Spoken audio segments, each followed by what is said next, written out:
Aksi demonstrasi juga digelar oleh Badan Eksekutif Mahasiswa atau BEM Universitas Diponegoro bersama Aliansi Gerakan Rakyat Menggugat di depan kantor Gubernur dan DPRD Jawa Tengah, Jalan Pahlawan, Kota Semarang pada Jumat 12 Juni sore. Aksi bertajuk Peringatan Darurat Indonesia Sekarat Rakyat Menggugat itu diikuti oleh sekitar 400 massa aksi. Ratusan personel gabungan juga disiagakan di kawasan DPRD Jawa Tengah. Selengkapnya, saudara, terkait aksi demonstrasi di wilayah Jawa Tengah ini akan dilaporkan jurnalis Tribun Jateng Iwan Arifianto. Silakan dengan laporan Anda. Selamat malam Tribuners, saya Iwan Arifianto, reporter Tribun Jateng. Saat ini saya berada di depan kantor Gubernur Jawa Tengah. Nah pemirsa Tribuners, barusan ada aksi demonstrasi dari BEM Undip Semarang dan Aliansi Gerakan Masyarakat Menggugat Geram Semarang. Nah masa aksi baru saja membubarkan diri pada pukul 17.45-an, sekitar pukul segitu mereka membubarkan diri dengan ini ya, damai seperti itu. Nah sebelum mereka membubarkan diri, mereka melakukan aksi di sini tadi datang pukul jam 4 sore atau pukul 16.00. Mereka datang ke sini lalu melakukan sejumlah aksi atau orasi. Peserta aksi juga sempat menempelkan poster-poster tuntutan seperti itu. Nah dari aksi ini ada 4 poin tuntutan utama. Yang pertama adalah para mahasiswa protes atas kenaikan harga BBM Pertamax. Itu tuntutan pertama. Nah yang kemudian yang kedua, peserta aksi menuntut agar adanya evaluasi besar-besaran dari program MBG, program strategisnya Presiden Prabowo. Kemudian yang ketiga, mereka menuntut adanya evaluasi besar-besaran dari program Danantara seperti itu. Dan yang terakhir, warga atau massa aksi ini menuntut adanya revisi UU Polri. Nah setelah massa aksi melakukan tuntutannya, melakukan orasi dan lain sebagainya, mereka kemudian melakukan pembubaran diri secara damai. Dan tadi kami juga sudah mengobrol dengan koordinator aksi. Mereka akan melakukan aksi selanjutnya atau aksi lanjutan, dan mereka menilai bahwa aksi ini hanya aksi pemanasan yang akan dilanjutkan dengan aksi-aksi berikutnya.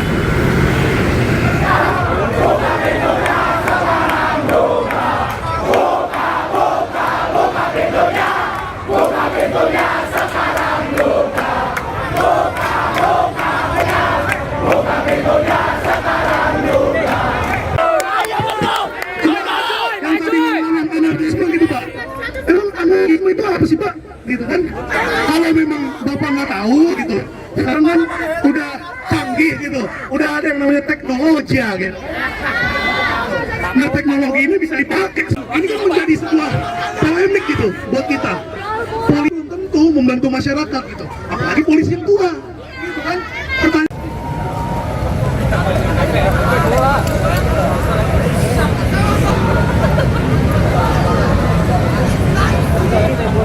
Usia yang sangat tua gitu dan tidak produktif lagi. Katanya penjamin negara kan kalau dalam Undang-Undang Polri nomor tahun 2002. Itu loh. Soalnya aja cuma 5 bulan. Bahkan mereka tidak bisa berbicara karena terbukti mereka pil gitu. Kalau salah kan nggak mungkin mereka ngomong ya kan? Teman. Mungkin ada bapak atau ibu yang dari disahkan itu. Jelaskan Majid, apa tuntutan hari? Ya, tuntutan dari kami, dari kolektif Gerakan Jawa Tengah. Pertama, evaluasi proyek MBG dan turunkan harga BBM untuk subsidi harga BBM di dalam sementara waktu. Selanjutnya adalah reformasi TNI dan Polri. Terus kemudian adalah perkuat nilai tukar mata uang rupiah terhadap dolar dalam jangka waktu 7 kali 24 jam. Kemudian adalah turunkan harga obat-obatan. Selanjutnya adalah segerakan audit dan keluarkan dana Danantara. Selanjutnya kembalikan hak-hak tanah petani dan hapuskan PSN untuk kesejahteraan masyarakat. Selanjutnya adalah pemangkasan tunjangan pejabat sebesar 20%. Selanjutnya adalah realisasikan 19 juta lapangan pekerjaan. Yang terakhir adalah tarik mundur aparat yang berada di proyek PSN. Itu yang menjadi tuntutan kami pada hari ini. Harapannya pemerintah bisa mendengar apa yang menjadi keresahan masyarakat. Pada hari ini krisis ekonomi sudah di depan mata, revisi Undang-Undang Polri sudah disahkan, kemudian harga BBM naik, apalagi yang pemerintah tunggu selain menyelesaikan hal tersebut? Seperti itu. Berarti nunggu revolusi dulu ya biar. Kita agendakan Pak, revolusi dalam waktu dekat. Berarti Ada demo lanjutan. kapan rencana udah ada ini? Rencana kita akan konsolidasikan dulu dalam waktu dekat ini. Mas, 80%, 90% kacau balau Mbak. Karena balik lagi surat utang kita itu sudah tinggi sekali ya, bukan cuma ke luar negeri tapi juga ke dalam negeri, sehingga tidak bisa menutup subsidi terhadap BBM. Selanjutnya nilai tukar rupiah kita sudah lemah banget karena kemudian ada proyek-proyek bakar uang, government spending yang kemudian dikeluarkan untuk MBG, untuk kemudian Kopdes dan lain sebagainya yang kemudian tidak menimbulkan multiplier effect. Selanjutnya juga ya hari ini ya untuk khususnya untuk kelas menengah, harga Pertamax naik yang pasti kemudian karena kelas menengah tidak juga cukup banyak uangnya sehingga pasti akan beralih ke Pertalite dan kemungkinan besar Pertalite akan habis stoknya. Jadi kalau dibilang seberapa parah, saya rasa 90% sudah sangat parah negara ini. Apa yang harus dilakukan pemerintah secepatnya? Apa yang harus dilakukan pemerintah secepatnya? Tentu mengevaluasi seluruh kebijakan yang dikeluarkan oleh pemerintah, termasuk pertama MBG. Walaupun MBG sekarang hari ini sudah diefisiensikan, tapi kemudian dialokasikan nggak anggaran yang diefisiensikan tersebut, misal ke dana-dana jaminan sosial, subsidi pupuk kah, ke penambahan anggaran BPJS kah, atau kemudian beasiswa untuk masyarakat yang hari ini belum mengenyam pendidikan tinggi. Itu kan kemudian harusnya bisa disalurkan oleh negara kepada memang kebijakan-kebijakan yang lebih produktif dibanding MBG itu sendiri. Pemerintah kan masih merasa ya ini semua tuh baik-baik saja. Nah, menurut kamu gimana? Loh, kalau pemerintah merasa ini baik-baik saja, artinya pemerintah selama dalam beberapa waktu kebelakangan ini tidak pernah bekerja. Kalau misalnya merasa baik-baik saja kayak gitu, demo di mana-mana, seruan reformasi jilid 2 di mana-mana, teman-teman mahasiswa semua udah gerak, teman-teman masyarakat semua udah gerak. Kenapa terus lantas pemerintah bilang bahwa ini baik-baik saja? Saya rasa artinya pemerintah tidak kerja dan tidak melihat kondisi negara hari ini. Oke. Sebagai generasi muda yang nantinya akan Masa kelompok muda ya, kaum pemuda tidak akan punya harapan di masa depan karena itu tadi semua hari ini ya semua harga bahan pokok naik, kemudian tunjangan-tunjangan ataupun lapangan pekerjaan yang diberikan kepada generasi muda, janji 19 juta lapangan pekerjaan juga belum terrealisasikan.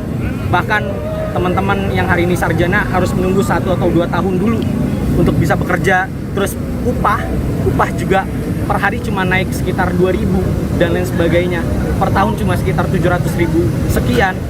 Dan selain pengupahan juga hari ini ekonomi hanya berputar di orang-orang terkaya di Indonesia doang. Artinya tidak menimbulkan multiplier effect ke bawah, tidak kemudian ekonomi di bawah juga berputar dengan lancar seperti itu. Masih tengah kondisi sekarang, apa sih Mas sebagai warga Jawa Tengah punya gubernur Pak Ahmad Lutfi kayak gitu? Gimana Mas? Kan situasi seperti ini, nah gubernurnya kan Ahmad Lutfi itu gimana Mas? Ya, saya rasa Pak Ahmad Lutfi juga tidak kemudian memperbaiki apa-apa ya di kondisi Jawa Tengah. Masih banyak banget persoalan agraria, persoalan pesisir yang tidak kunjung diselesaikan. Apalagi persoalan Semarang. Ini kantor ada di Semarang, ibu kota ada di Semarang, Jawa Tengah. Tapi kemudian permasalahan banjir di Semarang belum kunjung usai. Permasalahan tata ruang, permasalahan kemudian PSN yang ada di Jawa Tengah juga tidak menjadi salah satu perhatian bagi Pak Ahmad Lutfi. Apalagi persoalan agraria. Sekarang petani semua marah Mas, nelayan semua marah. Karena banyak ruang hidupnya yang diambil oleh negara, yang diambil oleh aparat, tapi kemudian Pak Lutfi diem aja. Kemarin teman-teman nelayan, petani, dan masyarakat Jawa Tengah hadir di sini, tapi Pak Lutfi tidak kunjung turun. Saya rasa untuk kemudian menyelesaikan persoalan di Jawa Tengah aja, Pak Lutfi nggak mampu gitu loh. Apalagi kemudian bisa melihat persoalan di nasional. Dia nggak pernah mau turun ke sini, Mas. Jadi untuk apa ada gubernur seperti Pak Lutfi? Siap.